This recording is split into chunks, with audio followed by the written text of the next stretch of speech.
It's a job description. And you need cost of goods, but you need to compete in the world. Some people call it deception. I call it survival. Yeah, yeah. And then these brands, they're not science-based, so they don't know how to talk, and they just want to compete. And they don't know the difference. And most of these founders have no clue what's actually in the product, right? They have no idea like what suppliers they come from, what the actual ingredients are.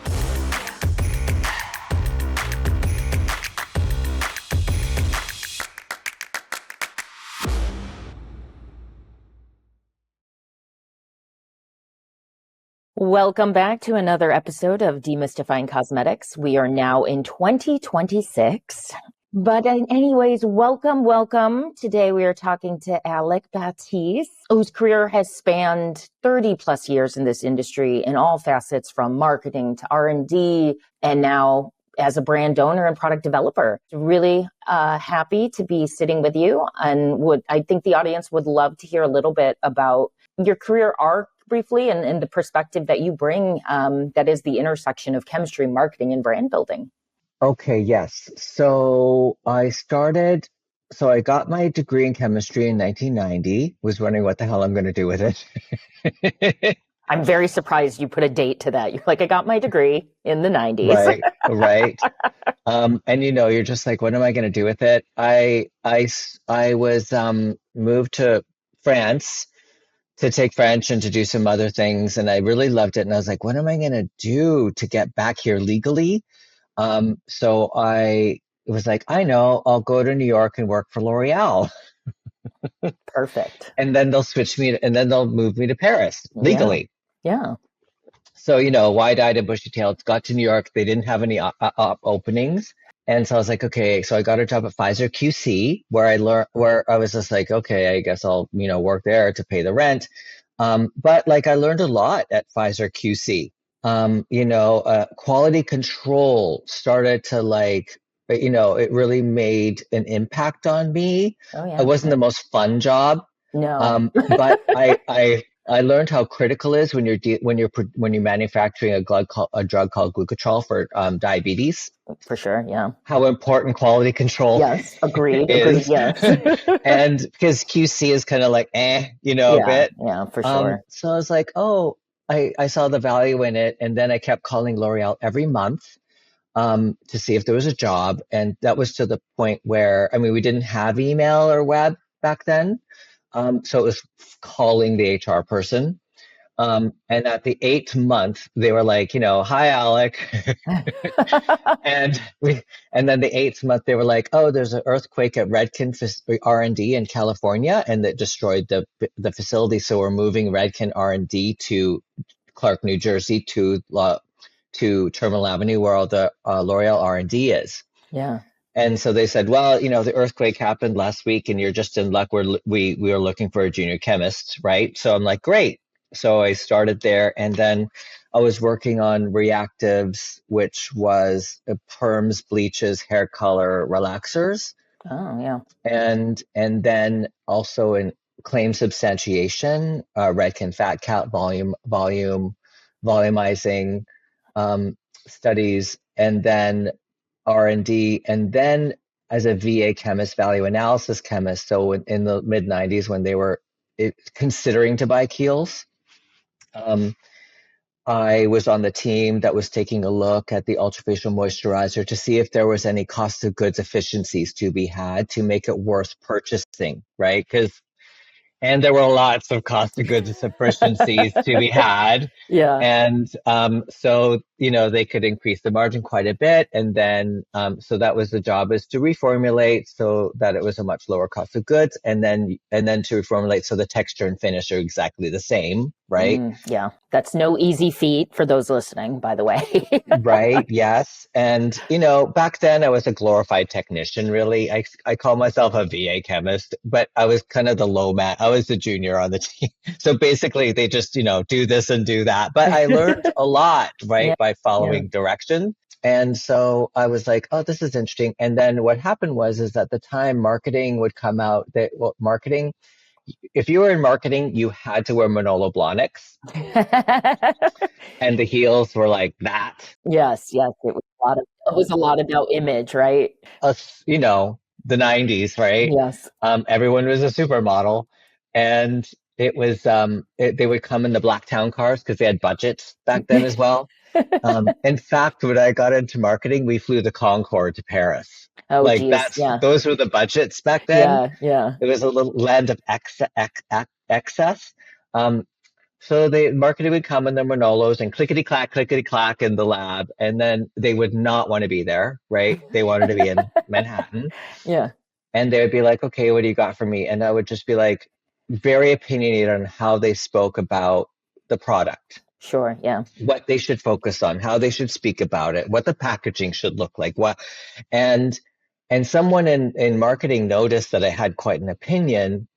So somehow up the line, they decided to offer me either R&D in Clichy, in France, or marketing in New York, to try my hand at that. And I tried those GMAT tests, like the test GMATs, and like I would have failed. I would never have gotten in. So I was like, well, can I go to Clichy first for a couple years in R&D and then go to marketing in New York? And they said, no, you have to choose one. So I said, how much do they make? So the answer, Different priorities when you were younger. Yeah, for sure. right? And who makes more, right? Yes. Yeah. R&D or marketing. So I was like, holy crap, they make a crazy amount more than I do. So I said, okay, marketing. So I went to marketing, and and just learned on the job, the 4 Ps. And then I was working at L'Oréal Professionnel, which also had the Kérastase launch at the same time. So I learned like, oh, and Kérastase was a mass brand in Europe at the time. Yeah. And back then, countries really operated differently. It's not like now, right, where it's like you can launch everything everywhere at the same time and everyone knows it. It's like it was very separate. So you could have a mass brand in one country and it's a luxury brand in another Yeah, country. for sure. Yeah. So that's what Kérastase. It was a mass brand. Hmm. And got to L'Oreal, like, well, not, it was loaned by L'Oreal at the time. They tried to launch it 10 years before, it didn't succeed, but they basically slapped a $25 price tag on a shampoo, which back then was like as if you placed $100 price tag now. Yeah. And we crazy price tag, really positioned it. The packaging was awful, but we just, it's so ugly, it's good. Partnered with Fred Siegel and made them build out this huge atmosphere and all these rituals and education. And it became like a prestige brand here. And I realized, wow, that's the power of marketing. Sure. Yeah. And I was so amazed by the power of marketing. Plus, they brought me into marketing because they thought, okay, this person can talk technical, especially about hair color, right? Yeah. Which is Yeah. professional hair color is a whole thing, right? For sure. Yeah. So learned all that, then went to Victoria's Secret Beauty when they started. Robin Burns had left Lauder and started Victoria's Secret Beauty. And it was like I don't know, like the third or fifth employee. I was on my way to Paris because they were going to move me with Kérastase to Paris to Rue de Rivoli, I think was the head office for Kérastase at the time. But then Robin Burns sort of said, look, why don't you come over to Victoria's Secret Beauty because we're starting it up. And I was like, great. So I got Body by Victoria was the brand that was my brand that I was working on, which that again showed me like the power of marketing when it came to having influence over women. Yeah. I feel like there could be a documentary made on the Victoria's Secret kind of skincare and body care launch, because it was so quintessential, kind of like 90s nesty success story, right? Oh, it was and a pivot too from like, specializing in lingerie to then, widely being recognized as a player in the space. Yes, it was such a time, and Body by Victoria was apparel. It was their top, bra, Body by Victoria. So taking that franchise and bringing it into beauty was amazing. But I remember like working with creative, and it was like retouching these girls to an inch of their life. And like I'm like, no, I don't like her nose like that. No, I see a pore. Yeah, Ooh, yeah. right. Like, and I was drinking the Kool-Aid too. Sure, like. Yeah. I wanted to make them perfect, right? So that women would have something perfect to idealize. Yeah. And they could work towards becoming if they could Yeah. just change their nose and change this and change Yeah. that. And I loved working with the retouchers because I could be like, do that and do this and make her skinnier and make her, oh, make this bigger and make that smaller. Yeah. Although I guess full circle moment, right? It is a little bit like AI. It's a little bit like II. And then after years and years of therapy, I've realized, oh my God, I made like millions of women feel very insecure about themselves. Even the models I worked with, I Oh made no. insecure Yeah. because Yeah. once they saw the final result, it was Well, like a there's yeah. Barbie version of Yes. themselves. Oh gosh. Yeah. Not And so great. it's like, yeah, like in fact, a few years ago, I was sitting with someone from this organization called Young Arts.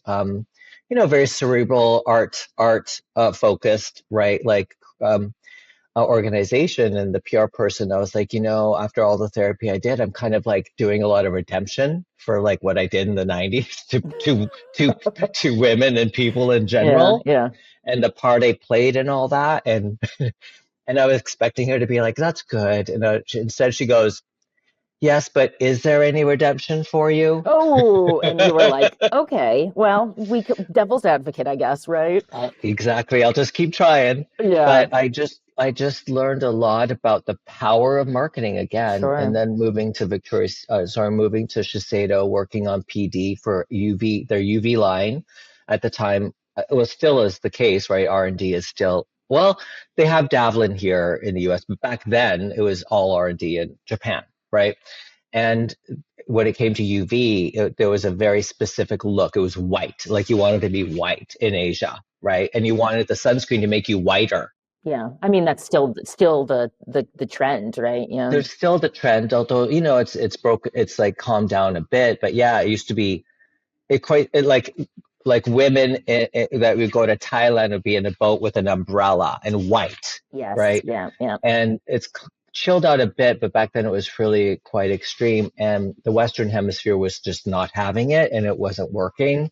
So we worked on a project I was consulted with Tomoko Yamagishi. She had left Victoria's Secret Beauty and was then head of Shiseido marketing. So she kind of asked me to come in and help them to get Japan to understand what they were looking Yeah. for.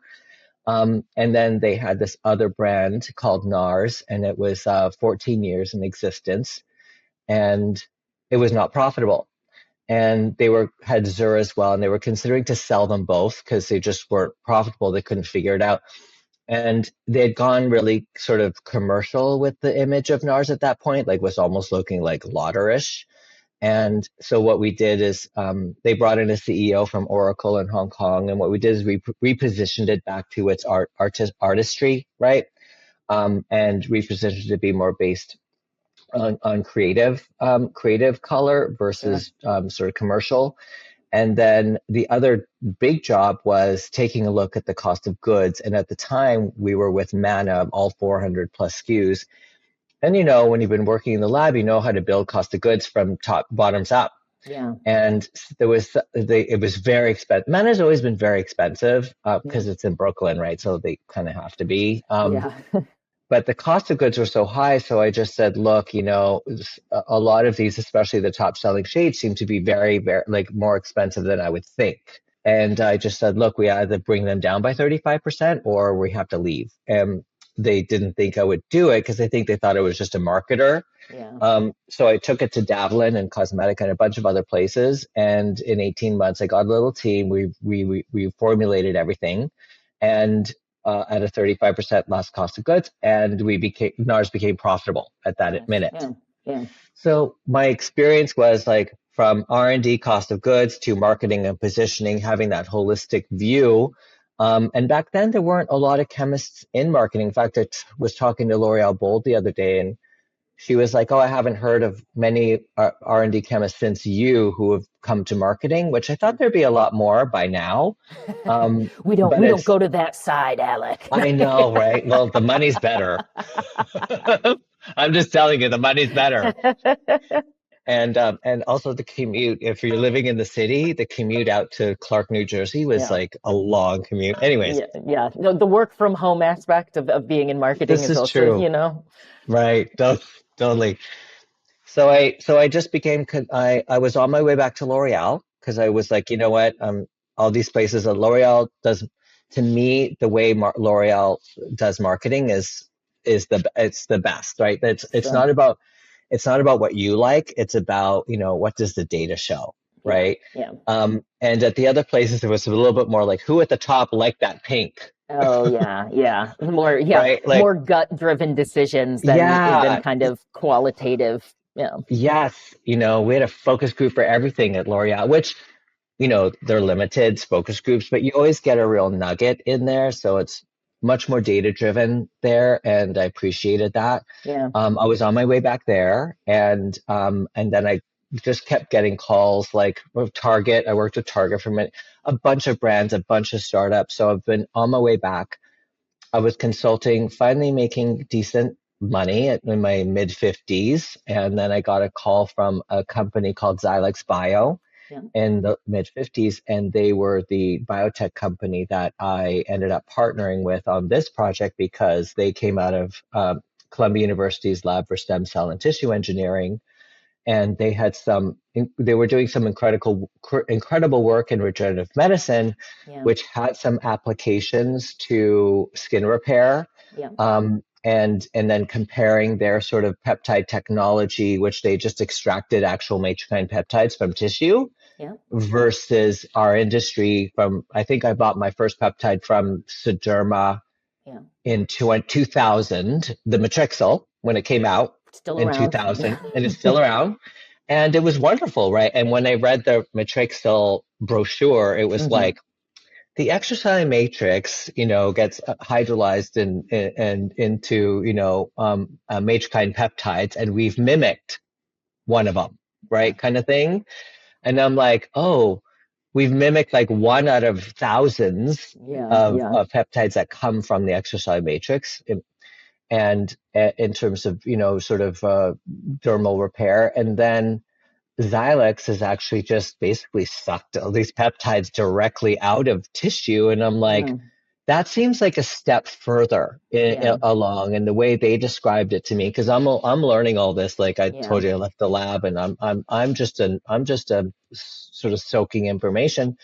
But the way they said it to me was like, yeah, you could try to mimic one of them, but it's like a package of information, and you need, in order to have actual benefit, you need the whole package of information, which is all of these signals, and Xilex actually said, we don't pretend to know the power of the extracellular matrix and the matrix that are derived from it. They've only mapped out 315 of them. There's apparently 90% that they haven't mapped yet, right? It's a very new technology that are ECM. It's usually the lab for stem cell and tissue engineering. They were like, we're the tissue engineering part. We're the part that focuses on the extracellular matrix, which surrounds the cells. And before, they used to think of ECM as just structural, right? Those collagen, elastin, fibronectin. They thought it was just holding the cell structurally, but they understand that there's a major part in sustaining life. And so that field is just growing. And I've been to a couple of, what do you call them, conferences.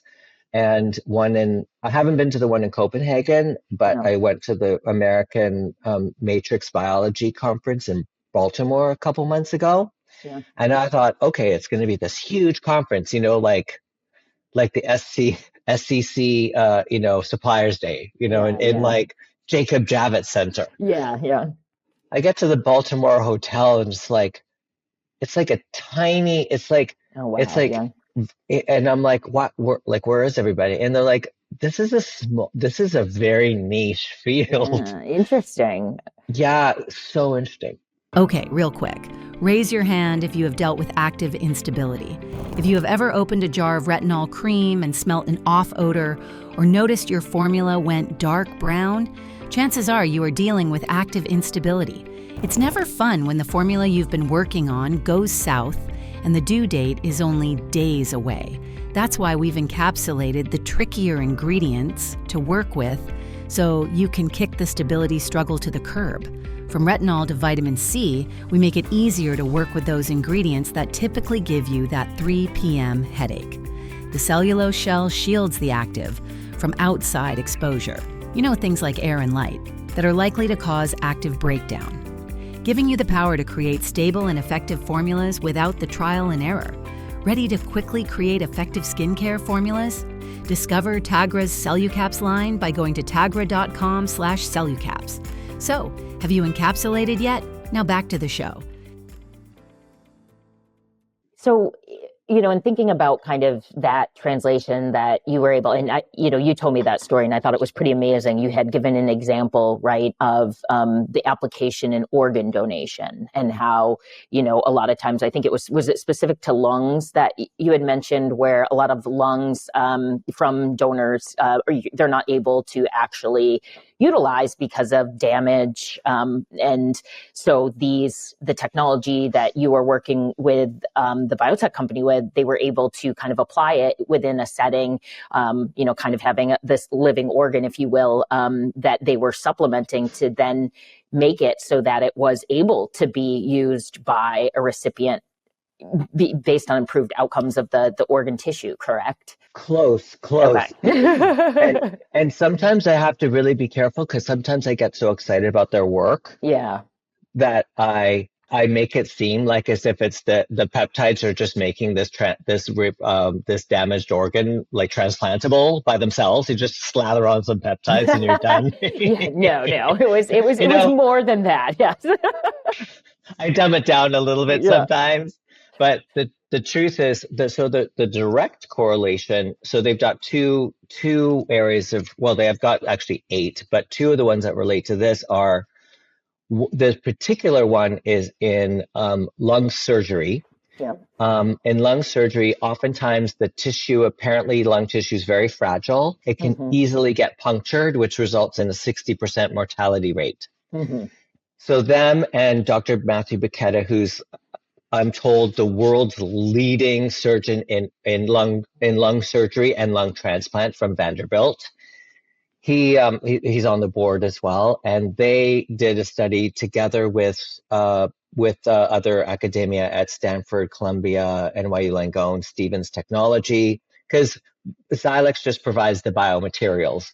There's a whole team, right? Yeah. So during surgery, these lungs get punctured easily. So what they did is they created, and these are on animal models. So just to be, I'm always trying to be very transparent with this. Yeah.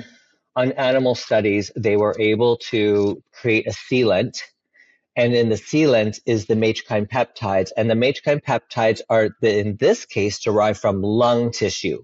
Yeah. In skincare, we're using it from the upcycled bovine bone, but it's so they basically extracted enzymatically all these MAGE-kind. It's an extract. It's basically a lung extract, like lung tissue ECM extract. And hundreds, if not thousands, of these MAGE-kind peptides, and they put it into the sealant to help accelerate repair and to prevent the mortality, to lower the mortality rate if it went. So they showed clinically gene expression data and peptidomic data and clinical success, which this is all FDA funding, like what do they call it? NIH, Oh, okay. Yeah. National Institutes of Health funding over 8 to 10 year period. And so these are, a long time coming, but they were able to show clinical success, and now they're moving into new trials for that particular technology, which is directly related to the MAGE-kinds that we use. The difference is they gave me a choice, actually. I'm not sure I told you this, but they gave me a choice of like different peptides, that MAGE-kind peptides derived from different sources that would be excellent for skin repair, right? And they said some data. And the first, they were like, there's 2 and you could pick, right? And they're like, first one is porcine vein and artery extract. And basically sexy. And they basically got the inky name because the PCPC gave them the inky, right? Yeah. hydrolyzed pig vein and artery extract is what it's called because the peptides are within that extract, this right? is when they needed a marketer on their team, right? This is where it was good. L'Oréal switched me to marketing because I was like, that's not going to work. You're like, can we give it a trade name? Can we hide this? Can we hide this? And then they were like, well, we have another one, which is actually, we think is more beneficial to the skin, but it's harder to make.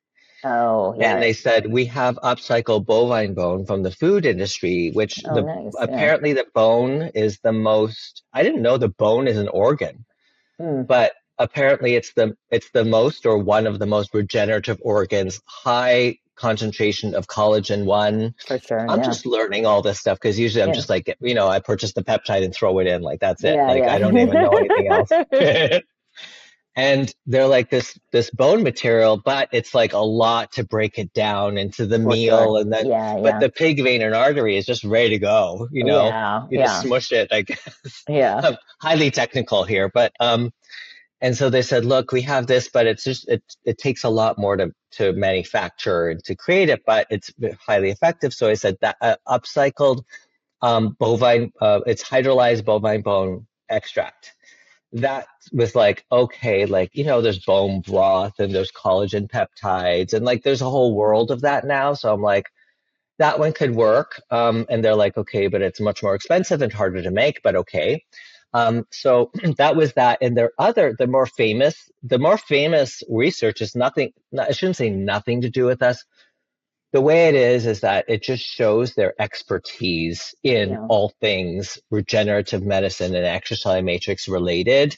Sure. So what it is in 2019, New York Times cover of science section, big news, Googleable. And in 2019, they took a deceased donor lung with their partners at academia, and they were able to within 2 days, because the lung was too damaged for transplant. 3 out of 4 lungs are not suitable for transplant, and they're just too damaged, so they're literally just thrown out.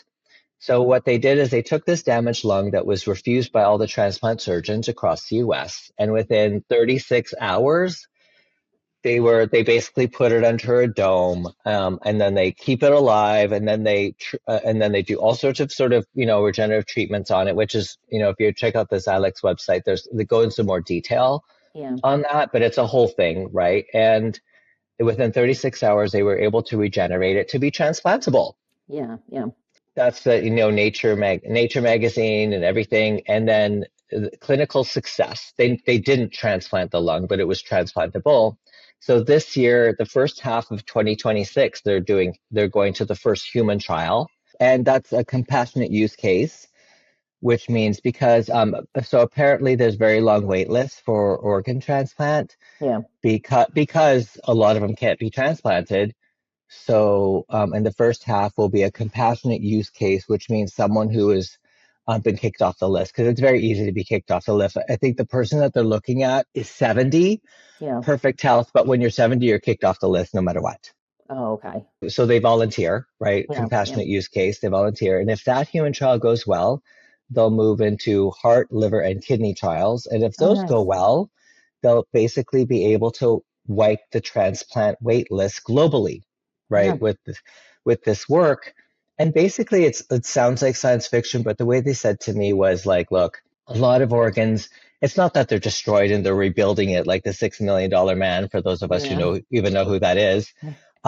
It's some of them, they're just a little too damaged. Yeah. So basically, if they just have some TLC, and they can really regenerate it to be transplantable. And so that was like incredible, like sort of just incredible work. And then their knowledge in the field of regenerative medicine. I mean, they work with exosomes. They have cryo freezers, -80 degrees. And so I was like, okay, these people really, really know what they're talking about. Yeah. So then I just thought they'd be so awesome to be able to work with them. And they know nothing about the beauty industry. And we know that technology and the science part of it is like, it comes second to marketing in some ways. I was going to ask, obviously being someone who is largely, R&D professional and science focused, that story for me was the selling point, right? That's why I went then and bought some of the products from Sweet Chemistry. But, in thinking about that, how do you take this really great story, these tremendous medical outcomes, and kind of wrap it into a product that you really have to capture the attention of an audience relatively quickly, maybe, not have as lengthy as the time we're sharing today, but convincing them, because I also think, given the status that you have in the industry, same as, how long I've been there, it takes a lot for us to be like, oh, that's a good product, right? Like, it's very difficult to create something new that stands out without really kind of this broad breadth. And right, this is just a team of you. Yes. No. God, now you're really scaring me, Jennifer.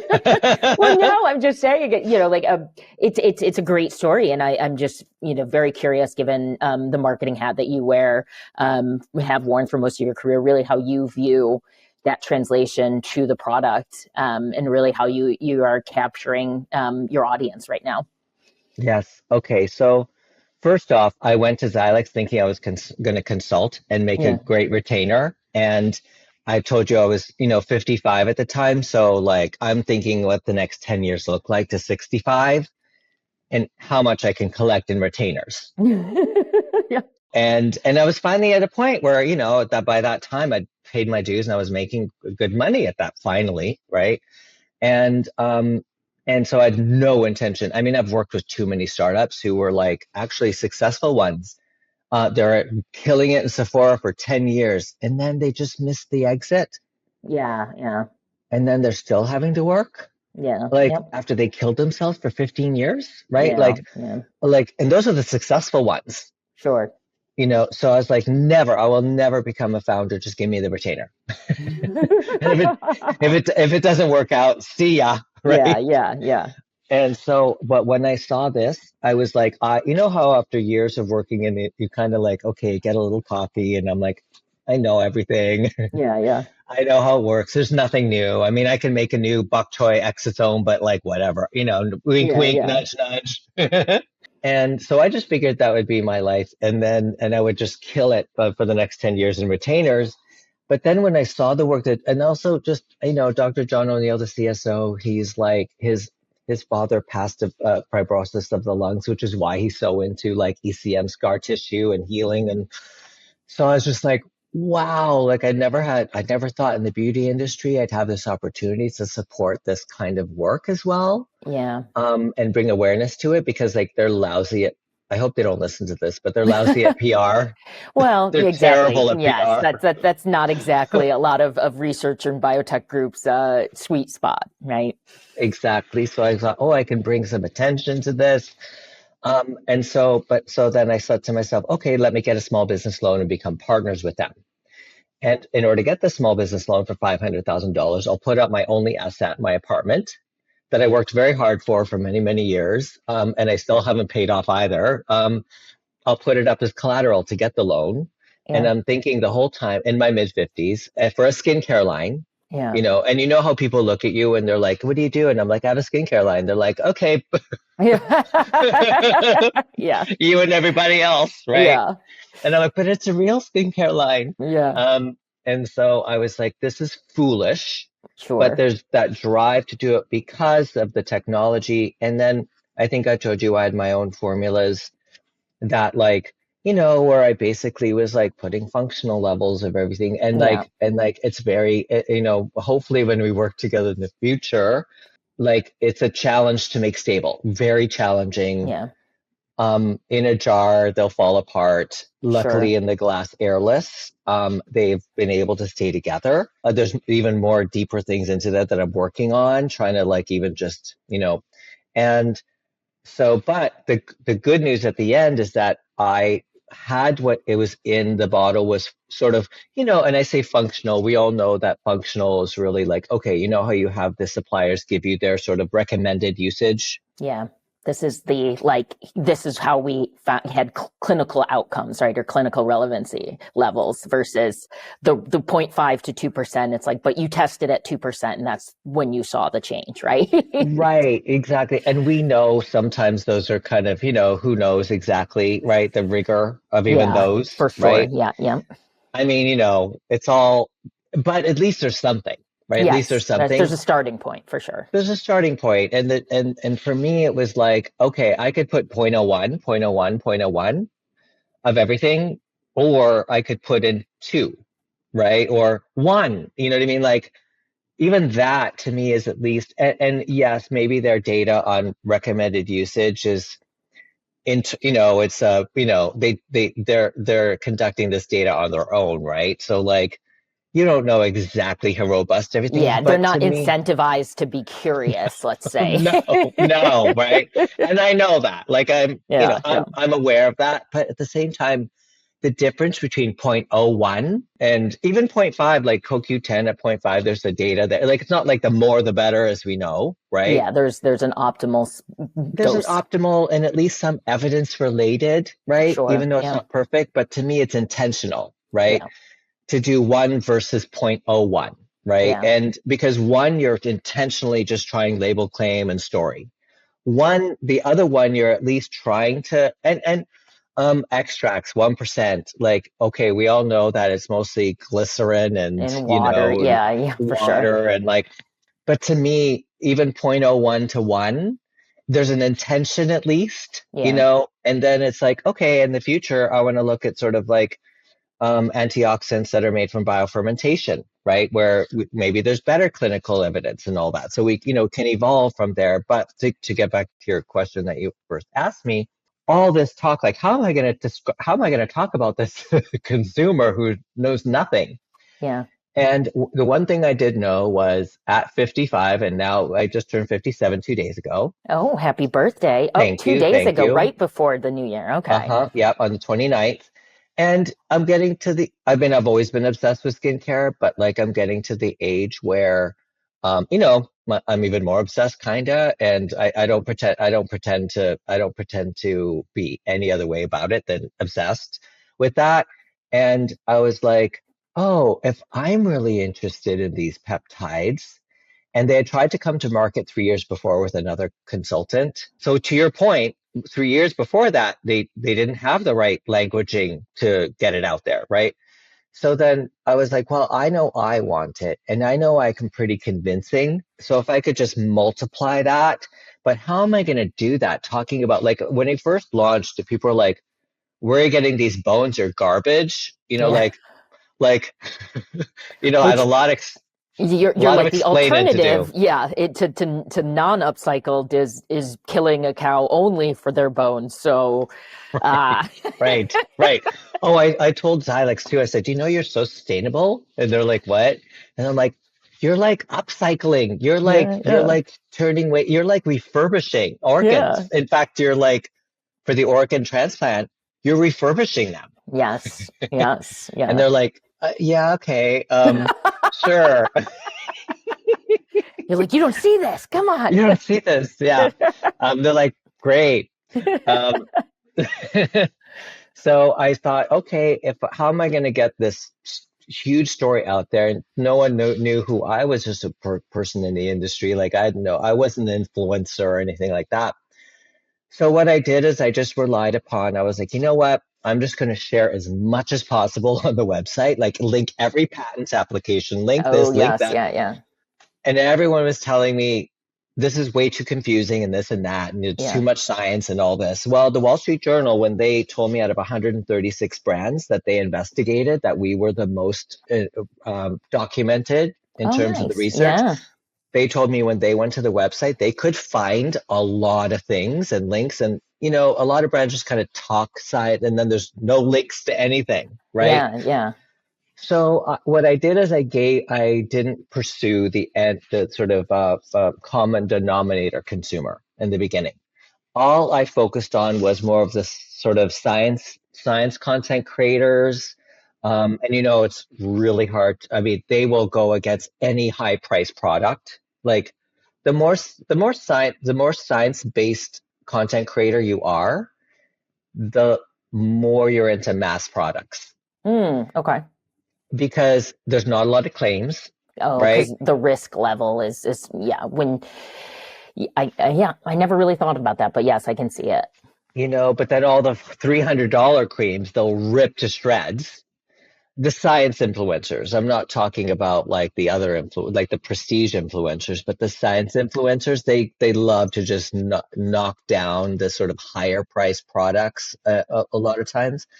So it was really my goal to get their respect at least. Like, look, 45% of my formula are actives or, supplied actives, right? Like instead of antioxidants at all 0.01, they're all in there at 1 plus or zero point 0.5 for CoQ10. So it's like 12% total, right? Yeah, yeah, And then the glass airless is a fortune. It's the only one on the market. Now Aptar has one. yeah. But and it was like 3.5 times more expensive than the Yanwu plastic airlesses. And Yanwu is like not cheap airless. So they understood where my cost needed to be. But anyways, I really tried to get their respect first, and people like yourself as well. Even though we only met recently, it was more people of yourself that it was trying to get the respect for, and then a lot of these people became our advocates. Oh, nice. Yeah, yeah. Building kind of the brand advocacy from the community that you are intimately familiar with. Yep. One of them put out there, she's uses all this different stuff, and then and a lot of it not expensive, right? Yeah. And she was like, this is the first one. She's like, I was packing to go to New York City and I just wanted my carry-on, and I ended up just putting sweet chemistry in because it has everything in here versus 10 bottles of the more single active serums Yes. that you could buy for $15 or whatever. Well, that times 10, right, is the price of ours because I've got all of those. I just reduced the water content by 30% and just put it all in and then tried to make it stable, right? And it was basically, well, she called it, oh, it's kind of like one and done. Yeah. I mean, I was sharing with you, I was in Prague and Vienna and I brought my sweet chemistry product as well, because again, it's kind of a good morning and evening, and I travel light. So I had one carry-on bag. So I had to be very disciplined about what I was bringing. Yes. You can't bring 10 serums. Exactly. Yes. And I guess I'm also curious, because you have made very intentional decisions that you speak about in terms of the actives, in terms of you needed to really, then it became an issue with packaging that had to be compatible. Was there any kind of values that surprised you in becoming a brand founder that when you had to make decisions, in your past life, you wouldn't have made versus now, that you've had this education and kind of that commitment and that through line to this almost humanitarian cause, right? Have you been surprised at some of the maybe the decisions that you've made that if you had owned your own product 10 years ago or owned your own brand 10 years ago, you would have been like, I wouldn't have made that decision? Okay, so if I'm understanding the question, are there things that I did now that I wouldn't have done before? Yes. Okay, let's say if you were just advising a client, right? Versus now that you are the owner, the founder, and the invested in it. What are you surprised about from the the decisions that you're making? Okay, I'll give you a couple of them. Well, one is related to marketing levels. Yeah. So I'd always be like, okay, guys, throw these in for story. Yeah. At 0.01, right? And throw these in for function. And then we would talk about all the stuff that's not even in there. Yeah. And it's the job, right? It's the job description. Sure. Yeah. And you need cost of goods, but you need to compete in the world. So it's not, some people call it deception. I call it survival. Yeah. And then these brands, they're not science-based, so they don't know how to talk, and they just want to compete, and they don't know the difference. And most of these founders have no clue what's actually in the product, right?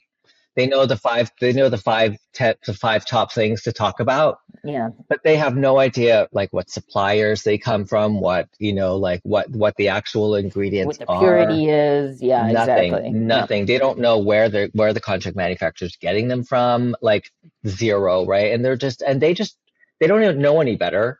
Sure. So I would do R&D forums being like, yeah, let's put these at 0.01, and then we'll talk about how much not how much, let's talk about the antioxidant activity and the protection from free radicals. But basically there's nothing in there. And those are the decisions I made as a responsible person in marketing, right? But but now it's like, okay, I didn't want to do that for our formulas because also I'm using it myself. Sure. So I just wanted to sort of like do that differently. And Yeah. pricing. Everyone told me your serum's got to be like double your creams, right? Like your serum's got to Yeah. be a Yeah. lot, and I'm like, so we know that, okay, the serum, like for example, my oil serum is 1 ml, 1 ounce or 30 Yeah. mLs and no, anhydrous. Yep. So there's, no water. And then the cream is about 50% water, right? Sure. So, Yeah. so 1.7 ounce. So like kind of like close to 1 ounce ish, right? Or I guess 1.7 divided by two is, what? Is 8.5, but close to 1 ounce, close Yeah. to one Yeah. Yeah. ounce. So kind of the cost of goods is quite similar Yeah. ish, Yeah. right? The oil serum is more, right? Because it's just like the ingredients are just a little more expensive. So like between like 150, 158 and 170, right? Not like a huge jump in the serum because it's a serum, Yeah. right? Yeah. And Yeah. Like so like you're basically making a different margin for each product because you exactly. wanted to have something that was a more approachable in terms of a routine or a system rather than kind of having to choose maybe, okay, well, I'm going to get this serum because I know it's high potency, but I'm going to then, have to buy something cheaper for this versus having this access to, even though, yes, they're still relatively high price, but Yes, yes. So all our pricing is like, it's called dynamic pricing, I guess is the term, based upon cost of goods. yeah, So for me, like, 'cause people are like, oh, you're a prestige luxury brand. And I'm like, because of the price, right? And I'm like, no, no, no. And I'm hoping our next production, because it's going to be double. Um, there's no promises. So if anyone's but you'll be listening, able to lower the cost because you're doing more. Yeah. And so yeah, yeah, That's the goal isn't to be expensive. The yeah. goal is to have value. So if I get quantities of scale, also we're changing the glass from borosilicate to lime salt, which is significantly less expensive, but as long as of course compatibility is okay, which I think it pretty should be, then that's like, oh gosh, a good $3 off, $4 off, right? Like so like I should be able to get down to 120 for those. So the goal isn't to be cheap or expensive. It's just based on value. And then like cleansers, for example, before if I was consulting for someone, I would be like, your cleansers need to be in this price point because you're a luxury brand, right? Which the margins would be much higher, Yeah. right? And for me, for this brand, Sweet Chemistry, the idea of chemistry is not just the science; it's also supposed to be about the energy between people, chemistry. Mm, yeah. So we kind of sometimes I'm in a meeting with my team, and I'm like, "Oh, we should do this, right? Because we could get this or get that." And I'm like, "Shit, we're Sweet Chemistry. We can't do that. we we can't mess with people. We need to Yeah. try not to mess with people." Yes. Yes. So the cleanser, as much as I will be like tempted by bigger margins, guess what? It's going to be based upon, and we make the Matrix peptides at Xilex Lab within the SUNY Downstate Medical Center per batch. Yeah. Yeah. So like and luckily they sell it to Sweet Chemistry. They own Sweet Chemistry, but they sell it to Sweet Chemistry for cost. So if they didn't, Yeah. it would have to be higher. And I've had many people in the industry say, with your technology and your IP and this and that, you should be like at 400 Yeah. a bottle. And in fact, like people in the world of prestige, the luxury customer is going to wonder why you're not at least 400 if your matrixines are so great, right? Yeah. And I'm like, that's just not who we are. You know what I mean? My goal isn't to just sell to certain people. My goal is for as many people to benefit as possible while making a very good business so I can give my people 401ks and vacations and retirement and all that. And I feel like you can do both. But the cleanser, for example, before I would have said someone, you'd be foolish to sell it for, you have to sell it with a prestige price, no matter what's in it, right? And a cleanser is, we don't need a lot of in it. Like maybe there's a salicylic or a glycolic or, but you don't need a bunch of peptides and antioxidants and all that stuff. For sure, yeah. So that price is going to be like a, mid-level price. And people have been like, but you can't do that if you're a prestige line. And I'm like, we're not prestige. Yeah. It's interesting because even in the role I'm in now, which, is in pet care, there is this misconception about value, meaning, only associated with price, right? But how you are describing value is more in terms of, again, going back to that example of, I have 10 products that I want to pack in a small suitcase, but I'm going to choose this one. And why am I going to choose it? Right. And it's not just price associated to it. And so I love that. Yes. Yep. Oh, well, awesome. Well, this has been a great conversation that we've had, and I've appreciated your insights and talking through sweet chemistry. For those listening out there, love to learn from you where they can find your products and yourself. Yes, I'm on Instagram, Alec Batis. Nice. Okay. And then our products are at Violet Grey, which is lovely.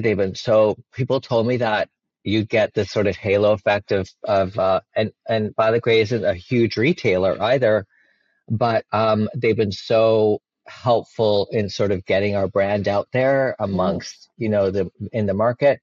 And then also at Onda Spa in New York City, which is a really lovely spa as well in New York.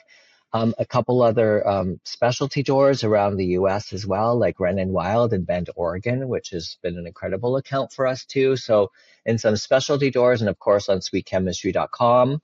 And then we're working now, I have a new co-CEO just started. And so we're also in marketing and we're now working on like the whole sort of TikTok and Amazon and connected commerce is what you go. I'm learning is the term. So omni-channel strategy. Omni-channel, the new words for omni-channel. Yeah. Awesome. Well, thank you. Thank you too, Jennifer.